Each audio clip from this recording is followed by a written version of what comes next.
Sir, பல வருடங்களா நீங்க அரசியல்ல இருக்கீங்க. அப்படி இருக்கும்போது ஒரு யங்ஸ்டரா தான் கண்டிப்பா என்டர் ஆகிருக்கீங்க. யங்ஸ்டரா என்டர் ஆகணும் அப்படின்னாலே ஏதோ ஒரு ஸ்பார்க் இருக்கணும்ல சார். உங்களோட அந்த அரசியல் பயணத்துக்கான ஸ்பார்க் என்ன சார்? நான் அரசியலுக்கு வர்றதுக்கான காரணம் புரட்சி தலைவர் எம்ஜிஆர் தான். புரட்சி தலைவர் எம்ஜிஆரை போல ஒரு அற்புதமான தலைவரை இந்த நாடு இந்த நூற்றாண்டில் பார்க்குமான்னா பார்க்காது. அவரு தான் எங்களுக்கு எல்லாம் ரொம்ப இன்ஸ்பிரேஷன். அவரோட படங்கள்ல வந்த பாடல்கள் எங்களை எல்லாம் அவரை நோக்கி பயணிக்க தூண்டியது. நிறைய பாடல்கள், எல்லா பாடல்களும் மக்களை திருத்தக்கூடிய பாடல்களா தான் இருக்கும். எந்த பாடல்கள்லயும் ஆபாசம் இருக்காது.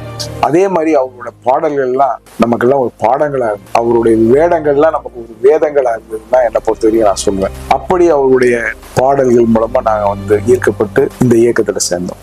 ஒரு குறிப்பா ஒரு பாட்டு சொல்லணும்னா, 10 திங்கள் பிறந்தாலே அவள் பெருமைப்பட வேண்டும், உன்னை பெற்றதனால் அவள் மற்றவராலே போற்றப்பட வேண்டும், கற்றவர் சபையில் உனக்காக தனி இடமும் தர வேண்டும், உன் கண்ணில் ஒரு துளி நீர் வந்தாலும் உலகம் அழ வேண்டும். இப்படிப்பட்ட அற்புதமான கருத்துக்கள் அடங்கிய பாடல்களும் படங்களும் தான் எங்களை எல்லாம் அவரை நோக்கி ஈர்த்தது.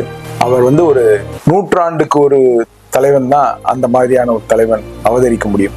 என்னை பொறுத்த மட்டில் மனித உருவில் அவரை தெய்வமாகத்தான் பார்க்கிறேன். அப்படிப்பட்ட அற்புதமான தலைவர் தொடங்கிய இயக்கத்துல இன்றைக்கு நாங்கள் எல்லாம் பொறுப்பாளர்களாக தொண்டர்களாக இருக்கிறோம் என்பதிலே எங்களுக்கெல்லாம் பெரிய மகிழ்ச்சி இருக்கிறது.